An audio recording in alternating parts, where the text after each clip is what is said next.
All right, we call to order zoning board of appeals meeting September 9th, 6:30 p.m.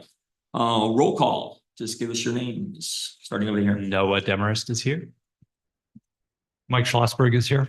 Tim Hamilton is here. Dave Breeden is here. Anthony Hansen is here. All right, we have full board. We have one area variance application in front of us. This is Amelia, and you want to tell us what you want to do? Yes, you tell me if I'm saying it wrong, but it might be different. We would like to place an 8x14 pre-made shed on pre-existing gravel surface. And it is, we are applying for a variance because it is near the street bank. So I see on your map, you have a pre-existing shed that's staying, Yes, and this is the new shed, but you have gravel already there, Yes. is I'm understanding. Is it gravel part of this? What is this larger structure that it's next to on your map? I have a photo, some photos I can show you. Wait, show me what you're going to do. This, what structure is that? Oh, so that is that particular structure, the one closest to the right hand side is my wife's wood shop. She is a woodworker. And the shed is specifically for one purpose, which is to hold lumber. So we wanted to put it right outside the shop door because that's. And how much gravel is here?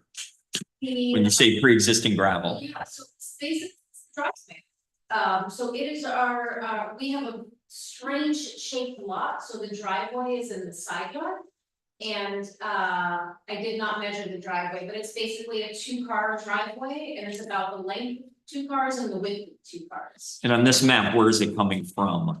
The driveway? Is it coming from up here? No, Here? it's, the driveway, can I borrow your pen? Absolutely. This is the driveway. Right there. So the road, yeah, it's really weird. I'm just trying to picture, because Sailor Drive is all. Okay. It's kind of like you drive straight on Salo and just. And straight into the property. The driveway. It's at the end. Okay. Okay. And that's considered the side yard. Yes, that has been predetermined when we built that building, which I believe was 14 years ago. That was determined by the village, Pete Howard that be at time to be the side yard. Okay. Because the front yard faces all the other front yards and has the 40 or 50 feet, whatever it is. Okay. Okay. Did that structure get a variance then at the time? Did it- Not did it- required. Apparently, I was not aware of my riparian buffer at the time and the I don't know who, I don't remember who was zoning Might zoning have- sort of well, 15 years ago. 2012 is the. I was here, I was on the board, but I don't remember, it didn't come to us. Yeah, but I think the new code is 2012. Yeah. So it would have been a couple years after. Yes, yes. yeah, so we had a building permit at Hetherington. Okay, it was Ed, gave you the building permit. Okay. Yes.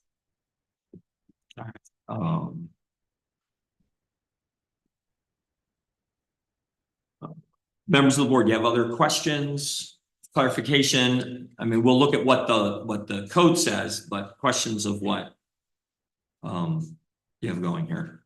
So you're basically gonna lose your driveway So. as far as for parking? In the photo, there's a camper. So we will lose, it's a small shed, so we will lose basically probably the exact footprint of the camper. So the camper will go where the truck is now. So you can see the truck in the photo, so the camper will be there on this side of the shed, and then there'll still be space for 2 cars in the driveway. We only have one, so. So the shed's not much bigger than the camper, really. And it sounds like the shed's sitting in the driveway. That's already It pre-existing. is, and it shows up really nicely on this. Right, aerial right, photo. right. And the camper as well, like Yeah. exactly where she said. That's not creepy at all. Wait a minute, is there somebody walking around? Live feed, okay. And we're approximately, you're saying it's approximately 10 feet from the top of the bank that goes down, okay. It goes down off your property. And then a little bit more information about where it is, the bank goes up.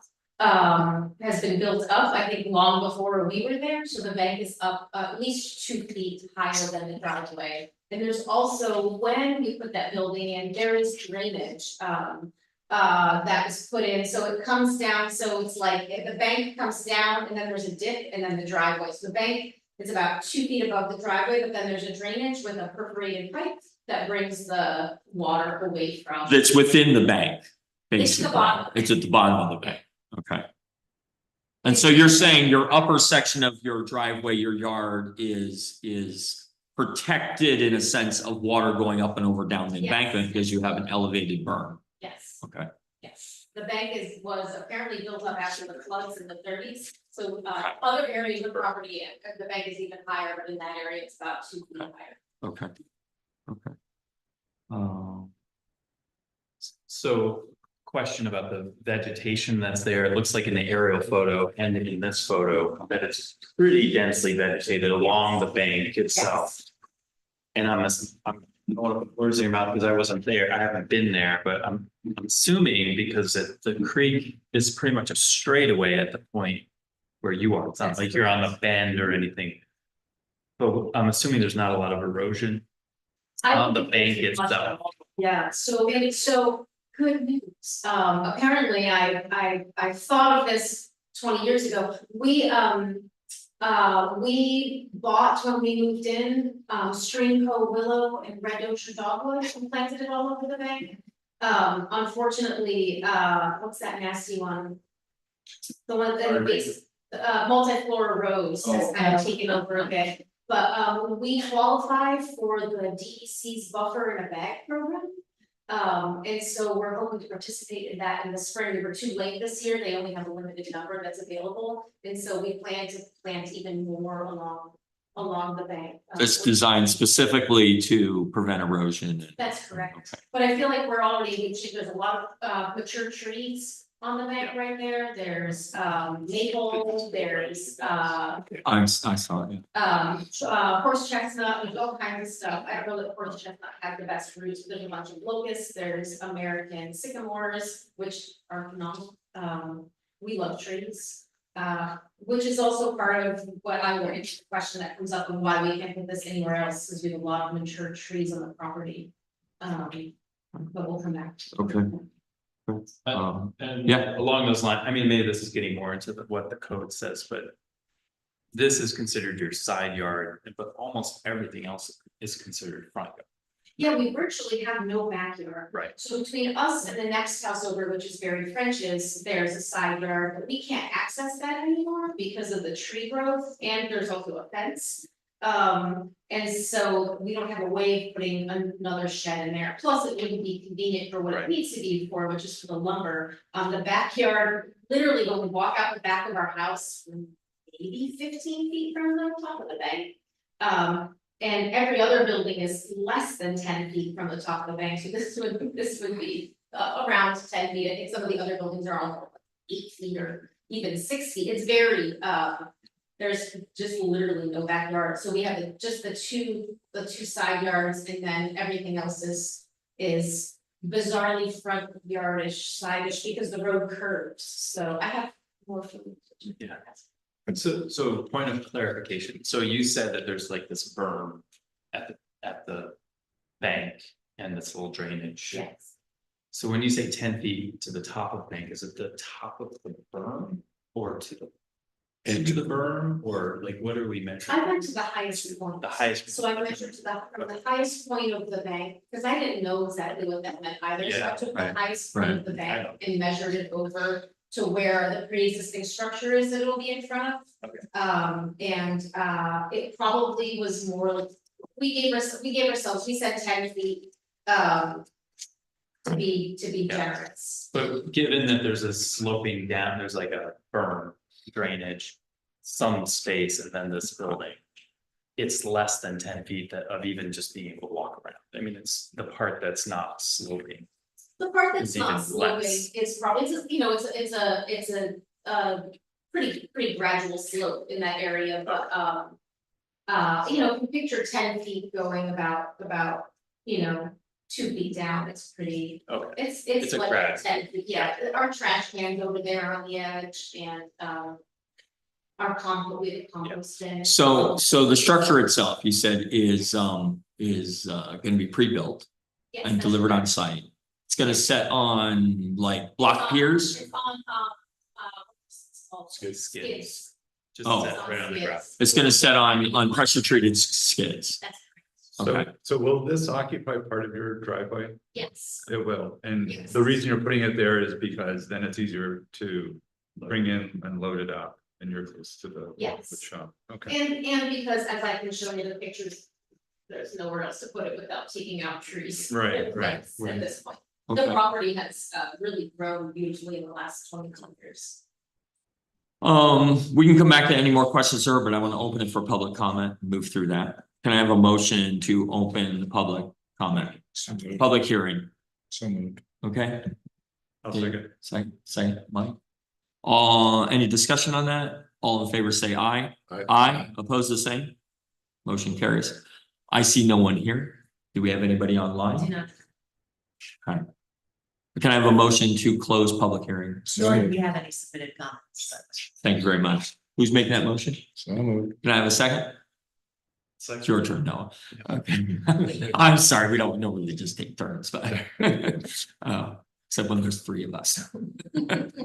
Any question about the motion to close public hearing? All in favor, say aye. Aye, opposed, the same. Public hearing is closed.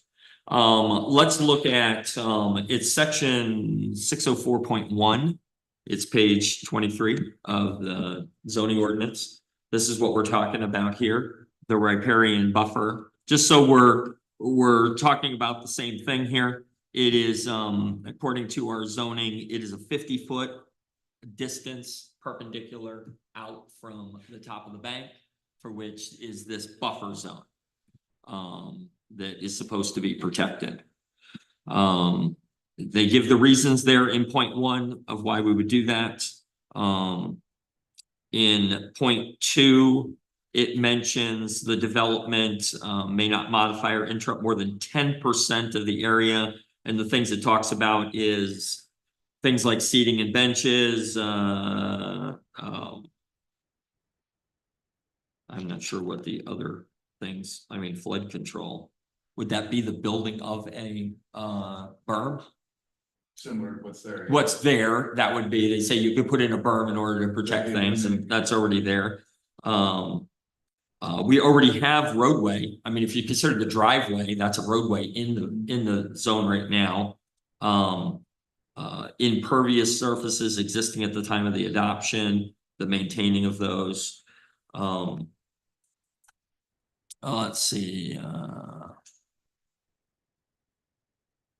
it talks about public sewer lines and easements. Then when you get to setback area restrictions in point 4, it's restricted to the following: development and uses permitted in the riparian buffer. Minor recreational structures such as picnic tables, decks, playground equipment. That doesn't take up more than 10% of the setback area. Fences and landscaping and decorative plantings or improvements to encroach or impact the integrity of the buffer. So it seems to say, as I read through this earlier today as well, the key is that we are not going to necessarily negatively impact the stream because of what we do within the riparian buffer. It's designed to mitigate anything that would go into the stream and ruin that habitat. You guys understanding that as the basic broad strokes of what the riparian buffer zone is for? Yeah, I mean, I refer to the DEC segment on this, and I'm assuming that is what the kind of what our village zoning law also, and they include a few other things like habitat for wildlife, shading of streams, flood impact. But I think that since, I mean, I think it's all basically the same thing, but that's part of the same puzzle. What it sounds like what we have here is an existing property that is well protecting the stream because of the nature of what's there. And what they're attempting to do is not going to impact the ground by the construction, because everything's already existing. The only thing we would want to, in my mind, consider is how much runoff's gonna come from a roof of a shed that's gonna additionally add to the riparian zone and eventually into the stream. 8x14 shed's not very large. I'm assuming it's gonna have a pitched roof going to the sides of the driveway. So any runoff's gonna go down. The driveway appears to be wider than, does your driveway flood? No, in Does fact, it drain well? it drains very well. There was a large flood in the village when Hector and all that got like whatever that was, 6 or 8 inches of rain. And one of the sewers valves failed at the DPW across the street. And we discovered where the low points are in our yard. As we watched it creep up to the house, and it's, the driveway is actually a higher point. Everything drains, it looks like away from the creek. And then we still have the drainage on the one side of the driveway, you know, near the creek that was built in, but everything appears to go the other direction, and flooded towards the street that way. Comments, questions before we walk through the 5 criteria? Just talk through those. I have a concern that is unrelated to the riparian buffer. There's a section in the code on location of accessory buildings that talks about the footprints of all accessory buildings may not exceed in size the footprint of the principal building. That's section 303. And there's a bunch of buildings, bunch of accessory. I have not done any math, and I have no idea, but it appears that the combination of all of your accessory buildings could exceed the size of your principal building, but then also it gets into, or I don't know how to interpret this. No, it does say the footprint of the principal building, not the total square footage. Right. So it's just the footprint. So I'm a little concerned about that. So that might have additional, There's another variance, but we don't know because we don't know the dimensions. Of the dimensions of all the of each of the buildings. Yeah. We definitely see, our house is only about 800 square feet, so 20 by 25, would that be about that? Is it a 2-story? It's a 1-story. Oh, so that'd be 20 by 43. If it's Yeah. 20 by 25, it's 500. Yeah. It's 450. Like 4 by 30. 450. Oh, I think the original structure was 25 by 20. 25 by 30, because that's. Oh, you're right. The original structure was 25 by 30, and we have a little porch addition on it, It's so. 750 About 8, so plus. it's about 8, it's a little under or a little over 8, it's right around exactly 800 square feet. The building of the wood shop is 20 by 20, and that is 2 stories, but the second story is just. But we're just talking. Yeah. 20 by 20, what about the shed that's in between the shop and the house? That is the old garage, that I just measured that. One sec, maybe 12 by 16. I'd have to double check, because we just put metal on the walls. That'd be 320. There. And the new shed is 8 by 14? Yeah. Okay, 12 by 16 really is 192. This time I'm right. Yeah, 192 Yeah, I don't know. plus, I was thinking 20. plus 400. 192. Anything that's a multiple of wine cases, I got it. The new shed is 8 by 14. 112. And I don't even know what the old shed is, it's potentially on its last legs, it may be. What's standard, 6 by 8, probably 6 by 8. 48. And that's the one, it doesn't even show up on. That's the pre-existing shed at the front. Yeah. So there are 4 accessory buildings and that's still less than 800. Yeah, for 192. It is, okay, I wasn't, 112, 48. Not by a lot, but it's 60, 70 square feet less. More. And I'm satisfied. I mean, Double check. Yeah, the 50 building. feet, about 752 to 800. It's a comparison, okay. Well, thanks for bringing it up. I mean, I don't know if we need to make it a condition, maybe it's just to make you aware that, like you said, that smaller shed is on its last legs. Maybe if it goes away, that might be it. You might not have room. And or if you wanted to maximize, this new shed might be your opportunity to maximize. If, I don't know if you want to make it bigger. I don't think we can, because then we're encroaching on the property line Yeah. again, because of the strange angle of the shape of our property. We're very, very limited with where we can place it, that's kind of the largest we would want to put it. Any other comments, concerns, questions before we at least do a preliminary walkthrough of the five? Okay. Then you go through this.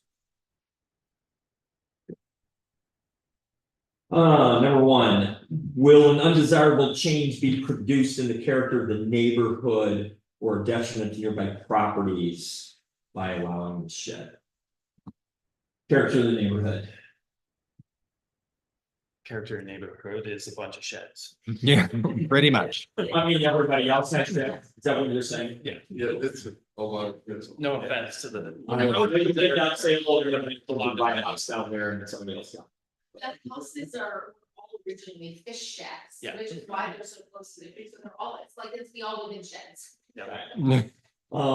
Second point, and we'll officially make a determination on each of these. Second point, whether the benefit sought by the applicant can be achieved by some method feasible for the applicant other than the variance. Can they put it 50 feet away from the top of the bank? In the middle of the road. And also in the front yard at that Or point. like on a tree. Yeah. Or something. I mean, So no. No, it's not feasible to really ask them, I mean, you know, to put it someplace else, you're gonna put it in, it really, that's where you're gonna put it. And it makes the least, well, we'll get to point D. Whether the requested area variance is substantial. It is substantial. It's 50-foot barrier and we're talking 10, it's substantial. But again, when you look at the nature of the property, you know, nothing could exist on the property almost if everything had to be 50 feet away. You'd have a property in which you can't build anything on except what's already existing, so. Yeah, that's where you have to take that into account in the nature of the way some of these properties are. Fourth, will the proposed variance have an adverse effect or impact on the physical or environmental conditions? I don't think so. No. I think the driveway is already considered impervious, and so you're not changing that nature. Right. And you said it's all drains away. We're not doing, they're not doing construction that's going to all of a sudden set the bank and do this and change what we don't know. What's there is there, other than the amount of water coming out of the shed.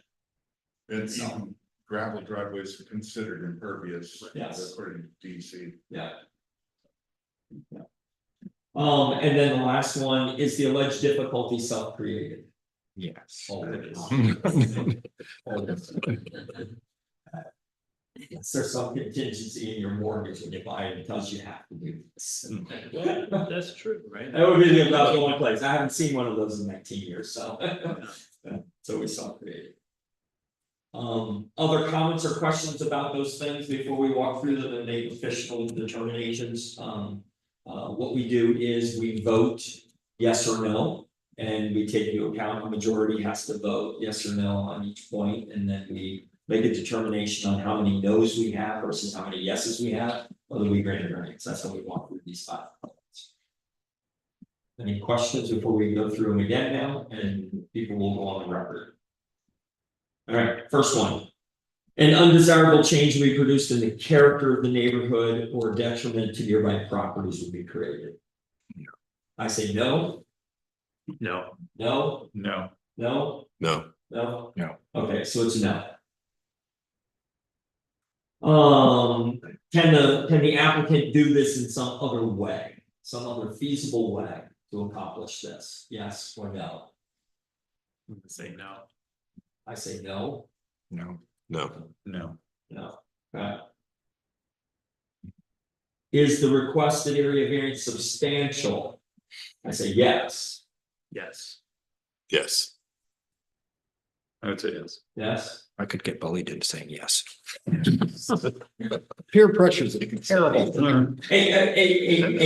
would respect you more if you stood for A yourself. yes in my mind is to the pure nature of the law. But the other things mitigate whether yes is a yes doesn't mean you don't do things. It just means if we're gonna look honestly, and people say, how could you say no to that when it was 15-10. 50 to 10? It's not, 5%, it's, what is that? It's an 80% violation. Did I get the math right? on that? did. I don't know about the barrel. Okay, number 4, letter B, adverse impact on the physical and environmental conditions. No. I say no. No. I think the property's been well developed to protect the stream. All right, so no, and then self-created, Yeah. yes. Yes. Yes. Here's with that. Okay, can I have a motion to either grant a variance or deny a variance? That's the motion we're looking for. Motion to grant. We have a motion to grant the variance, and I have a second. I'll second it. Mike seconds it. Any discussion on the motion to grant the variance? And the variance is we're allowed to put the shed as proposed where it is, okay? All in favor say aye. Aye. Oppose the same. Motion carried. Is there any other new business or old business? Can I have a motion to adjourn? So moved. Can I have a second? Second. All in favor say aye. Aye. Oppose the same. Motion carries. We are adjourned. We will get a variance signed and then I don't, you have to permit, they have to build it. Yeah, They can building permit. I don't have to let you, we don't. Okay. Because it's fun. it's under 100. Okay. So 160. You'll just have your materials, the copy of Now you'll have a-